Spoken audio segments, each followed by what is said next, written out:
Cet après-midi, je vous raconte le capitaine d'un honorable navire qui a été capturé et est devenu pirate contraint et forcé dans l'océan Indien, ou la véritable histoire de John Bowen, pirate malgré lui. Comment John Bowen s'est-il illustré sur les mers? Quelle est la valeur archéologique du Speaker, son navire? Quel était le véritable quotidien des pirates? Europe 1, 15h, 16h, historiquement vôtre. le récit, Stéphane Bern.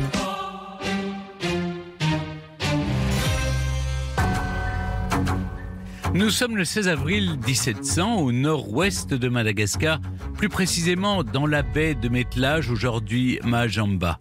C'est là, dans ce décor de carte postale, que le pirate anglais John Bowen prépare un sale coup avec ses complices George Booth, Nathaniel North, Thomas Collins et un dernier Thomas pour la photo du groupe, Howard, celui-là. Vous pouvez aisément les imaginer armés jusqu'aux dents, plusieurs pistolets à la ceinture avec de longues barbes hirsutes. Ils sentent tous le rhum et l'arak à 100 mètres à la ronde et n'ont vraiment pas l'air d'enfants de cœur. Croyez-moi, personne n'aurait envie de croiser leur route et pourtant, ces forbans savent parfois aussi se faire charmeurs, voire enjôleurs, car dans ce monde de hors-la-loi, la ruse est une seconde nature. On aimerait prévenir le capitaine anglais Eastlake qui dirige l'infortuné Speaker. On aimerait lui dire que des pirates s'apprêtent à s'emparer de son navire qui mouille dans la baie depuis quelques jours. Mais après tout, il ne s'agit que d'un marchand d'esclaves chargé de leur transport de Madagascar en Jamaïque. Et notre jeune capitaine, un brin fanfaron, n'est, il faut bien le dire, pas très sympathique. Alors, lorsqu'il installe ses entrepôts sur le rivage avec du rhum et de l'argent pour acheter des esclaves et des provisions, nos pirates madrés en profitent pour soutirer des informations auprès des marins du Speaker. L'un d'eux, Hugman, finit par parler contre une centaine de livres tout de même, car tout s'achète. Il leur dresse le plan du navire, le nombre de marins à bord, pas plus de 40, et se propose de mouiller toutes les mèches des canons du Speaker afin de faciliter le vol du navire sans violence. Grâce à leur transfuge anglais, les pirates s'apprêtent à fondre sur leur proie en réalisant la dernière partie de leur plan machiavélique. Le soir, John Bowen et ses 4 associés invitent le capitaine Eastlake à manger un cochon rôti pendant que les pirates boivent du punch comme des joyeuderies avec les marins du Speaker. Mais à la fin du repas, Bowen braque 2 pistolets sur la poitrine du capitaine Eastlake, sidéré. Au même moment, la troupe de pirates arrête tous les marins du Speaker, confits comme des cerises à l'eau de vie, et l'un d'eux qui redemande du punch leur donne même le mot de passe pour monter à bord, c'est Coventry. La nuit venue, une petite troupe de 24 pirates monte tranquillement sur le Speaker après avoir dit Coventry. Les 40 marins à bord s'aperçoivent au dernier moment du piège qui leur est tendu, mais il est trop tard. Et surtout, grâce au trait Hugman, tous les canons sont désormais inutilisables. Voilà comment John Bowen et ses pirates ont pris possession sans violence et sans mort du Speaker, qui sera le bateau de toutes leurs plus extraordinaires aventures.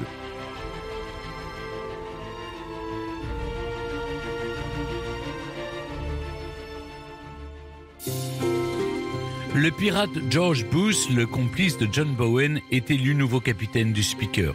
Le Speaker, c'est une ancienne frégate négrière française passée ensuite sous pavillon anglais qui dispose de 54 canons et peut contenir jusqu'à 500 tonneaux. Et si vous descendez dans les soutes, vous y croiserez encore une vingtaine d'esclaves. C'est donc sur un bateau de seulement 40 mètres de long que doivent cohabiter une confrérie de 240 pirates au milieu des rats. Autant vous dire que ce n'est pas une croisière de luxe dans l'océan Indien. Et justement, cet océan Indien va devenir le nouveau terrain de jeu de nos pirates exilés des Caraïbes, où ils sont désormais pourchassés sans relâche par les autorités françaises et anglaises. C'est dans ces mers du Sud que transitent les navires marchands européens qui suivent la route des Indes orientales, les cales chargées d'épices précieuses, de retour des comptoirs commerciaux de Pondichéry en Inde ou Batavia, l'actuel Jakarta, en Indonésie. Cette route n'est pas encore contrôlée par les puissances européennes et Madagascar, plus précisément la petite île de Sainte-Marie, va devenir le repère tranquille des pirates loin de toute civilisation. C'est de là qu'ils font désormais la course aux navires marchands comme les mouettes voraces suivent les bancs de poissons, pour reprendre la jolie formule de l'historien Hubert Deschamps dans son ouvrage « Les pirates à Madagascar » paru en 1949. Les pirates font donc de l'océan Indien leur nouveau terrain de chasse, on ne peut plus giboyeux, et mettent enfin le cap vers les Indes occidentales. Mais en chemin, le capitaine Booth donne l'ordre de s'arrêter sur l'île de Zanzibar pour ravitailler les 240 matelots en eau et en vivres. Alors que le capitaine descend avec une vingtaine de ses hommes pour aller à la rencontre du gouverneur arabe de cet ancien comptoir portugais, 14 d'entre eux, dont Booth, se font décapiter. Les autres pirates pris au piège s'enfuient sous les attaques des indigènes armés d'arcs et de flèches et sous la mitraille nourrie venue du fort. Le navire vient de perdre son capitaine et 20 de ses hommes. D'ailleurs, on ne vit pas très longtemps lorsqu'on mène cette vie de desperados.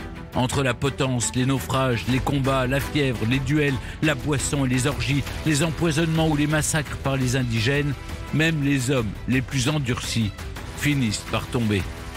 Pourtant, pas de pleurnicherie dans le monde des pirates. On tient immédiatement un conseil et à 40 ans, George Bowen est élu nouveau capitaine du Speaker.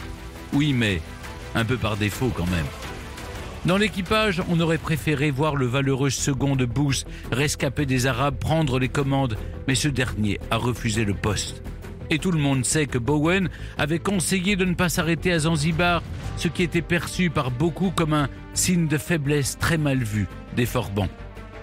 Dans ces bandes de loups, racontent Deschamps, le plus fort et le plus brutal avait la partie belle.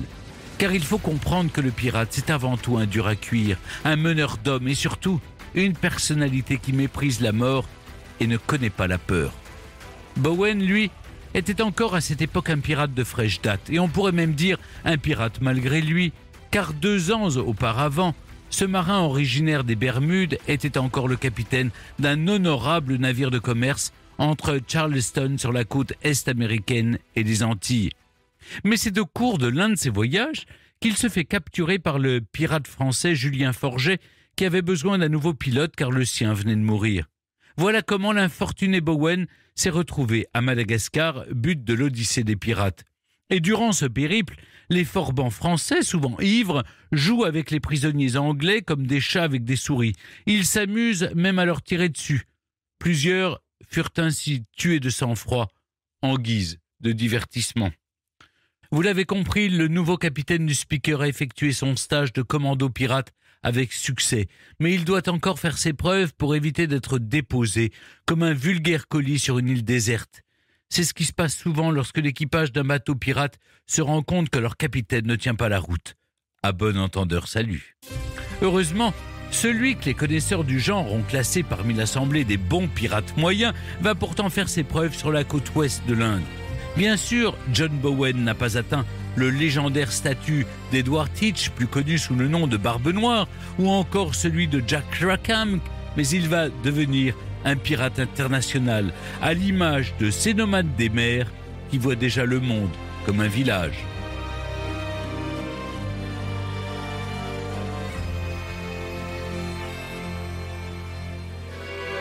Lorsque le Speaker atteint la côte ouest de l'Inde, le capitaine Bowen fait ses premières emplettes. Ce sont 2 navires arabes venant de la ville de Surat en Inde. Et pour les aborder, le plus simple, encore une fois, c'est la ruse. Lorsqu'il repérait une proie, explique notre invité cet après-midi, l'archéologue Jean Soula, les Forbans avaient coutume d'arborer un inoffensif drapeau anglais, français, voire espagnol lors des phases d'approche. Et ce n'est qu'au tout dernier moment que ces hyènes des mers hissent leur fameux drapeau noir. Généralement, la victime surprise s'offre alors comme une proie lascive dans les bras des pirates. L'or et les liqueurs étaient les prises les plus appréciées. Puis venaient les étoffes dont il manquait toujours. Sur le Hussaini, c'est le nom d'une de leurs prises, Bowen et ses pirates récoltent un butin estimé à pas moins de 40 000 livres, une fortune pour l'époque. Puis ils continuent leur cueillette de navires en prenant de la même manière 2 vaisseaux anglais, le Bornéo et le Nathaniel, en octobre et novembre 1701. Ils vendent leurs marchandises et les bateaux à des commerçants indiens et hollandais sur la côte de Malabar, où ils sont accueillis à bras ouverts. Ces hommes n'ayant aucun scrupule à acheter des biens dérobés à des marchands d'une autre ville. Début 1702, le capitaine John Bowen effectue le partage du butin, des accounts, dans l'argot des marins anglais. La cérémonie extrêmement ritualisée se fait au pied du grand mât à bord du Speaker, encore au large des côtes indiennes. Chaque confrérie de pirates possède son propre code qui fait régner l'ordre et la discipline, souvent au prix de la mise à mort du réfractaire. C'est ce qu'il faut pour contenir tous ces hommes dont beaucoup sont des repris de justice et des fortes têtes. À bord du Speaker donc, toutes les nationalités sont représentées. Bien sûr, on trouve une majorité de Français et d'Anglais, mais on trouve également des Danois, des Suédois, des Hollandais et même des Indiens. Ils sont tous réunis sur le pont pour la distribution équitable du butin. Généralement, le capitaine et son second reçoivent 2 parts. Les autres marins 1 part, mais avec des modalités étonnantes, en fonction de la gravité des blessures récoltées au combat. Car naturellement, tout ne se passe jamais de façon exclusivement pacifique, loin de là. Comme l'explique Hubert Deschamps, notre guide dans ce monde englouti de la piraterie, les pirates sont à l'époque de véritables petits génies dans le maniement des armes et des techniques d'abordage.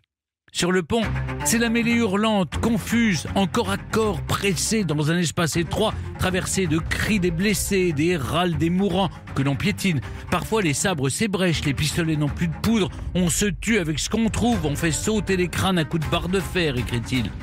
Ainsi, lors du partage du butin, les blessés reçoivent comme des primes d'assurance. Pour la perte d'un œil, c'est une prime de 100 livres, ou un esclave. Et en cas de perte des 2 yeux, c'est 200 livres, ou 20 esclaves. La perte d'un membre, quant à elle, est estimée entre 500 et 800 livres, ou 5 esclaves par ces experts en police d'assurance pirate.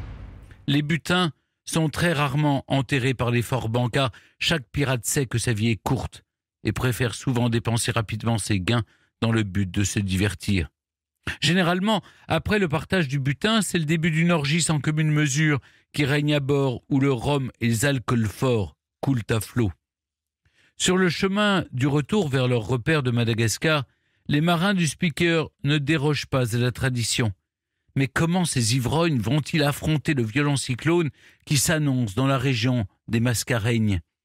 Les plus poètes auraient pu déclamer ces mots du pirate anglais Samuel Bellamy « Les dieux doivent être soûls pour faire une telle sarabande », mais rien ne pouvait les empêcher de s'approcher de ce sinistre récif corallien que seules les mouettes rieuses avaient alors cartographié. Le 7 janvier 1702, le Speaker échoue sur la côte sud-ouest de l'actuelle île Maurice, dans le bien nommé îlot des Roches. 170 pirates et 42 prisonniers anglais et arabes se trouvent alors à bord.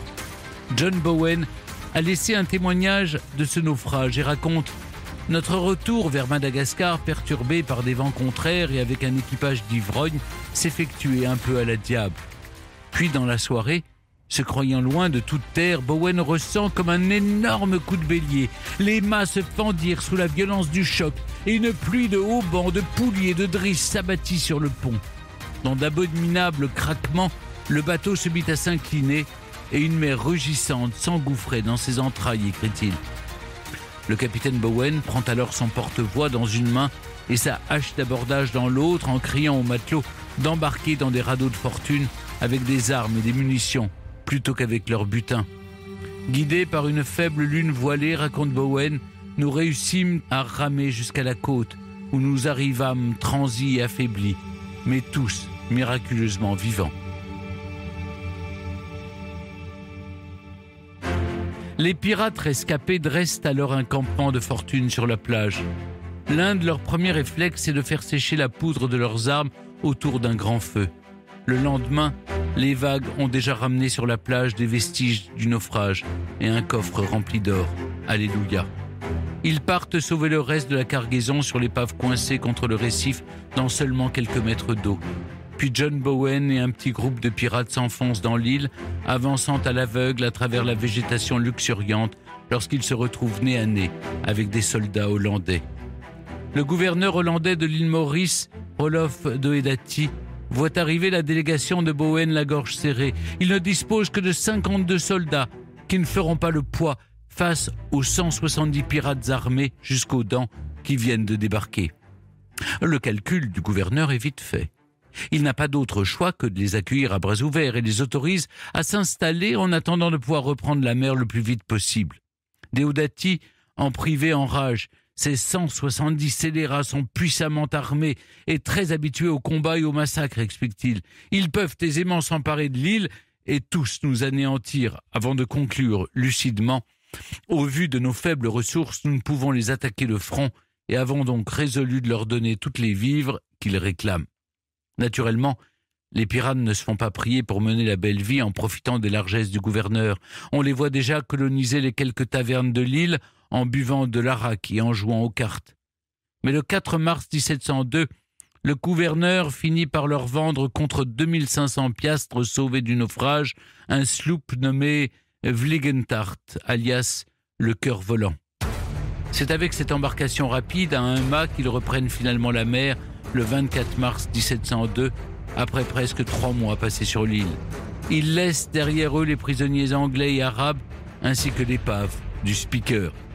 Je n'ai hélas pas le temps de vous narrer en détail la suite de leurs aventures, mais ce ne sont que nouvelles déprédations, prises de plusieurs navires anglais dont le Speedy Return et le Content au large de Madagascar. Et le 5 avril 1704, John Bowen, rassasié de ses multiples et juteuses entreprises, décide finalement de prendre sa retraite, si je puis dire, sur l'île Bourbon, aujourd'hui l'île de la Réunion. C'est là qu'il obtient du gouverneur français Jean-Baptiste de Villers une amnistie pour lui et une partie de son équipage. Sur cette île, alors peuplée d'un peu plus de 700 âmes, il retrouve d'autres pirates retraités comme Robert Harby, Thomas Elgar et Edward Robert, tous britanniques, mais désormais devenus de paisibles colons sous les tropiques. John Bowen n'en profitera pas longtemps puisqu'il meurt le 13 mars 1705 d'une apoplexie léthargique, c'est le terme utilisé à l'époque. Il avait 45 ans, un âge vénérable pour un pirate. L'aventure pourrait s'arrêter là, me direz-vous, mais bien non. La suite de l'histoire, on la doit à Patrick Lisée, un historien spécialisé en archéologie sous-marine. En 1979, Patrick Lisée rentre en trombe dans le bureau de son ami archéologue Jacques Dumas. Le trésor ne sera pas perdu pour tout le monde, dit-il avec exaltation, en lui tendant sa dernière trouvaille dégotée aux archives royales de La Haye. Il lui lit la lettre du gouverneur de l'île Maurice au siège de la Compagnie hollandaise des Indes. En voici la teneur. Le 7 janvier 1702, à 8h du soir, par une forte bourrasque, le navire pirate Speaker Trumpet fit naufrage près du Sword Clip à l'embouchure de la grande rivière sud-est. Lisée, naturellement, est venu avec la carte marine de l'île Maurice qu'il étale avec empressement sur son bureau en lui montrant du doigt le Sword Clip, l'ancien nom d'un endroit qu'on appelle aujourd'hui l'îlot des Roches. Lisée et Dumas sont comme deux gamins qui viennent de mettre le doigt sur une carte au trésor qui leur indique l'endroit exact du naufrage du Speaker de John Bowen. En janvier 1980, les deux hommes partent alors pour l'île Maurice. Oubliant famille, impôts et travail, nous sommes partis à l'aventure, tels des détectives, se souvient Patrick Lisée. Ils débarquent, cartes en main, dans le village de Bambou-Virieux, dans le sud-est de l'île, à la recherche d'un pêcheur qui accepterait de les emmener sur le site. Et ils trouvent finalement leur homme dans un bazar de tôle ondulée, tenu par un malabar. Et voilà les deux chercheurs de trésors, embarqués sur une pirogue qui prend l'eau, bardés de tout leur matériel de plongée. Ce n'est qu'après 2 heures d'une traversée pénible à écoper qu'ils arrivent enfin au sinistre îlot des Roches sur lequel se brise la houle du large, à environ 2,5 km du rivage. Le pêcheur leur a dit qu'on appelait cet endroit l'endroit des 3 canons. Les deux hommes se regardent d'un air complice. Ils le savent, c'est bien ici sous l'eau que se cache l'incroyable trésor de John Bowen.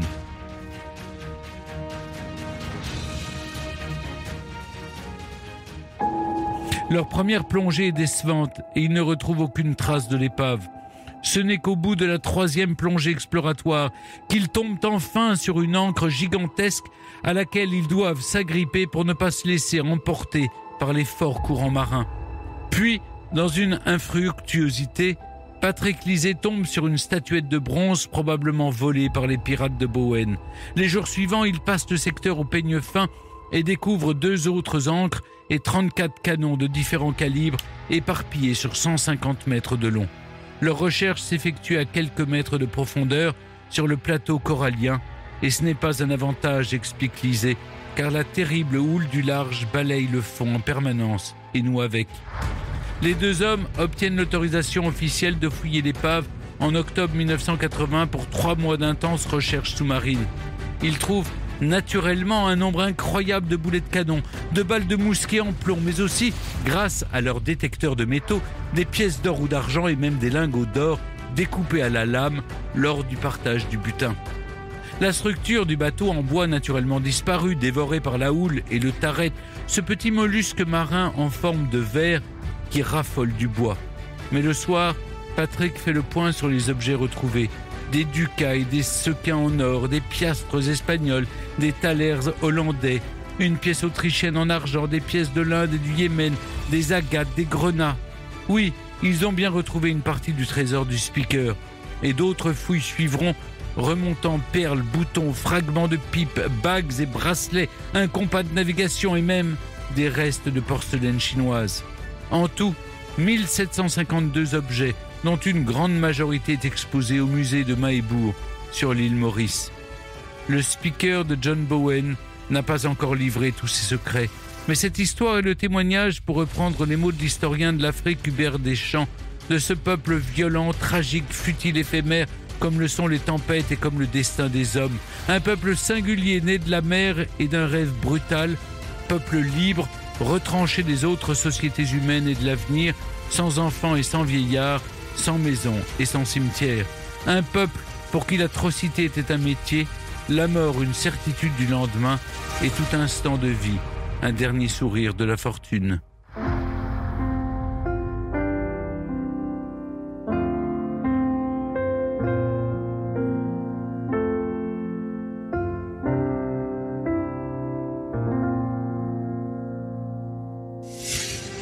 Europe 1, historiquement vôtre. Jean Soula, merci d'être toujours avec nous sur Europe 1. Un peuple violent, tragique, futile, éphémère, comme le sont les tempêtes et comme le destin des hommes. Ce sont les mots choisis par Hubert Deschamps pour définir les pirates. Quelle est votre définition à vous, Jean Soula ? Alors, elle a légèrement évolué par rapport à celle d'Hubert Deschamps, qui commence un petit peu à dater, puisque depuis, nous avons quand même beaucoup de renseignements, notamment à titre de l'archéologie, qui nous informe sur la vie quotidienne de ces forbans. Il est clair que ces pirates sont souvent qualifiés de truands, de bandits. Ça, c'est un fait, évidemment. Ils sont poursuivis, sont des hors-la-loi. C'est une évidence. Néanmoins, il faut relativiser les choses. On n'a pas la belle vie en tant que pirate. La vie de pirate est compliquée, elle reste difficile. On est en promiscuité à bord d'un navire qui fait 40 mètres de long, 3 à 4 mètres de large. On va finalement guidé par un seul homme, le capitaine. On ne sait où finalement, cherchant galions et fortune. C'est assez compliqué d'imaginer une vie finalement sereine à bord de ces navires où les denrées alimentaires s'écoulent au fur et à mesure des jours. L'objectif étant de prendre des navires et de devenir riche. Jean Soula, l'épave du Speaker, le bateau pirate de John Bowen, a été découverte en 1979. Comment est-ce qu'on a pu l'identifier formellement et plus globalement, comment on identifie une épave d'un navire pirate ? Alors en fait, en 1979, Jacques Dumas et Patrick Lisée, qui étaient historiens, archivistes et surtout plongeurs, cherchaient ce navire d'après les archives hollandaises et britanniques. Ils savaient le point de chute de ce bateau qui a fait naufrage le 7 janvier 1702. Donc c'était finalement une recherche téléguidée pour les archéologues de l'époque. Ils l'ont trouvé, puisqu'ils avaient déjà quelques renseignements sur quelques canons qui avaient été trouvés par des plongeurs, pêcheurs à l'époque. Ils sont tombés sur un certain nombre de canons, 34 pour être très précis, et ça ne pouvait pas être un autre naufrage puisque dans cette zone il n'y avait qu'un seul naufrage consigné par les archives.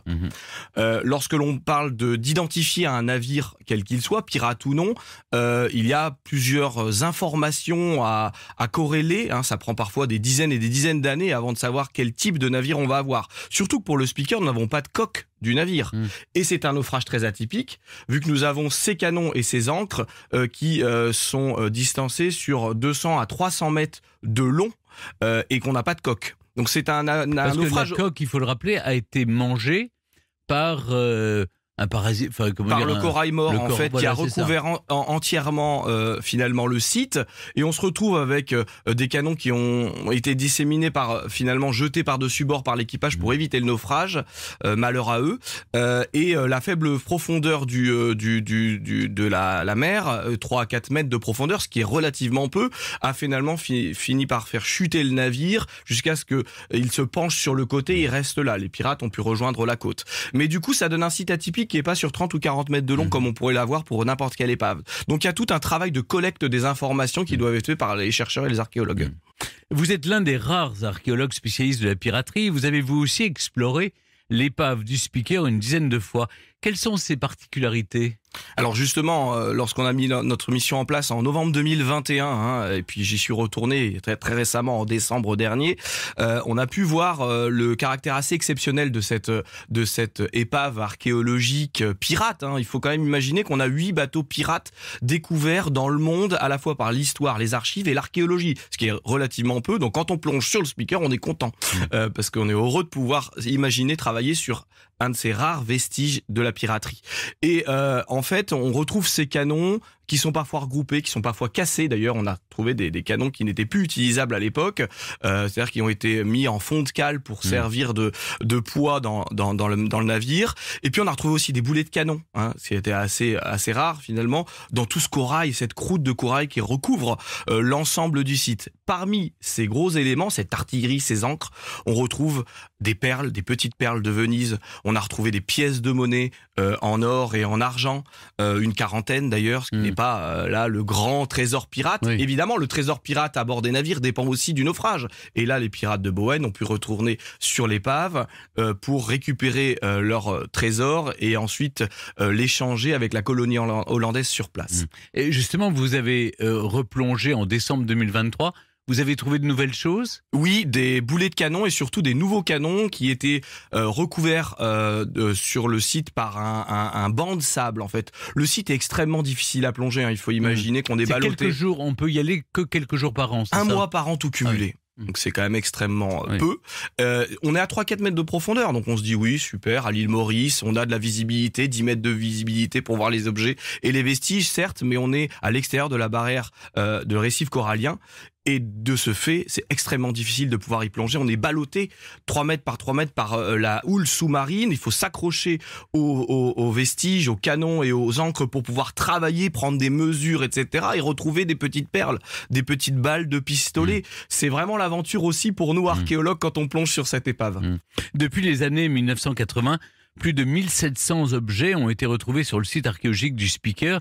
Ces objets nous racontent finalement une époque et puis au-delà, un mode de vie.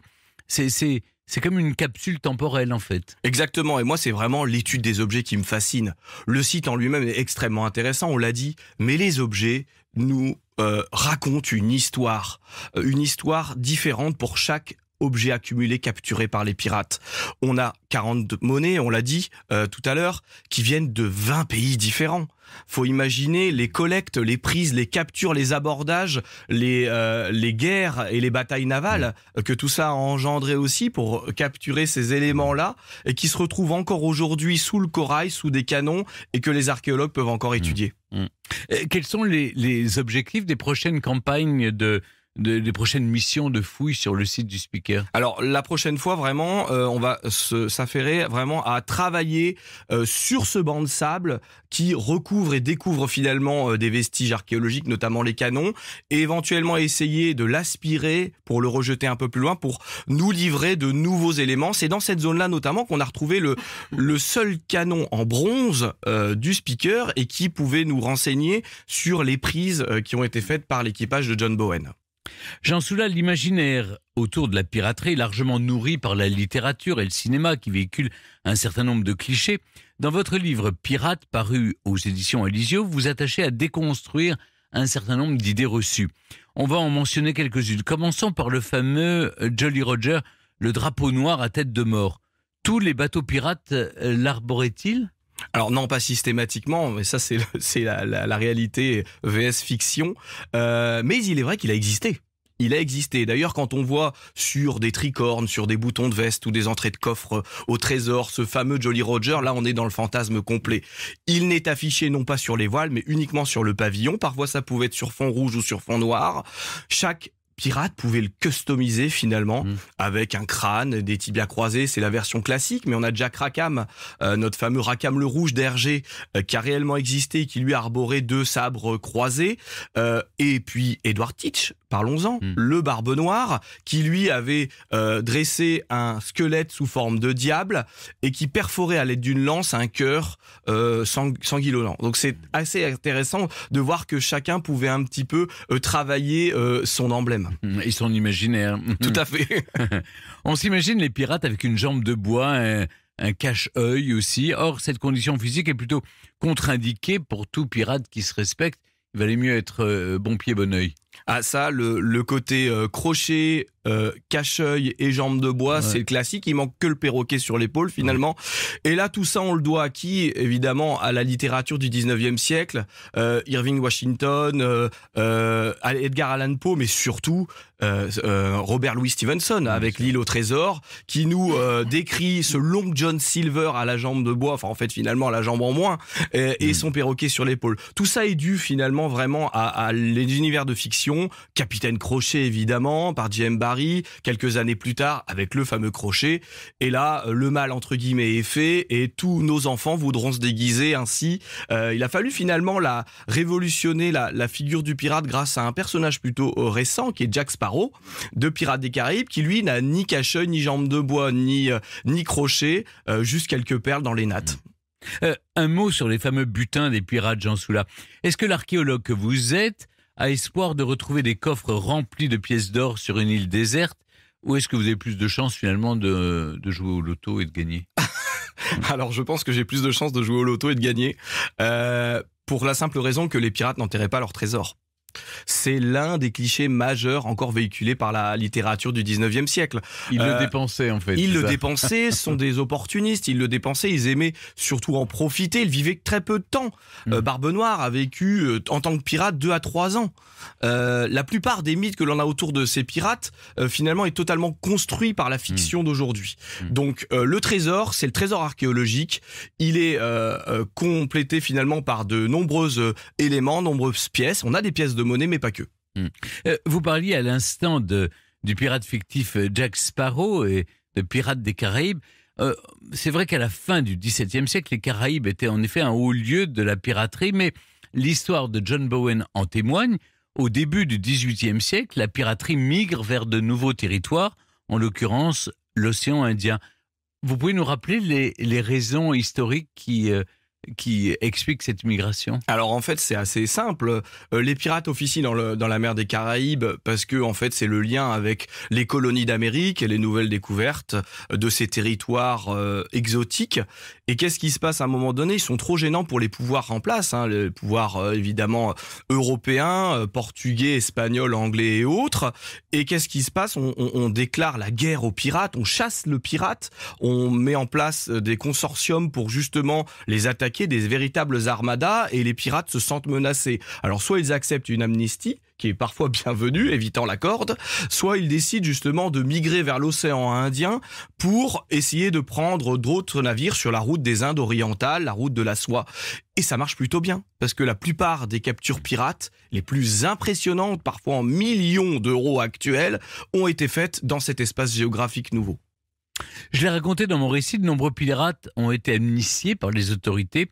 Pourquoi a-t-on souvent privilégié cette forme de négociation plutôt que la répression ? Ça coûtait moins cher, c'était plus simple, et puis ça permettait de faire fonctionner le commerce local. Il faut imaginer que les pirates et leur équipage pouvaient dépenser leur argent et leur butin potentiel dans ces nouvelles colonies, par exemple l'île Bourbon à La Réunion. Donc notre bon gouverneur avait tout intérêt à les conserver en vie pour qu'ils puissent faire activer un petit peu les richesses de sa propre colonie. On le voit d'ailleurs notamment sur l'île Maurice, anciennement l'île de France, qui justement a accueilli ces pirates. Et il y a eu un échange de bons procédés entre le gouverneur local, c'est une toute petite colonie, et les pirates qui étaient bien plus grands en nombre. Et la population s'est un petit peu révoltée contre le gouverneur en disant « mais attendez, on va pas les tuer, l'objectif étant de faire vivre nos tavernes ».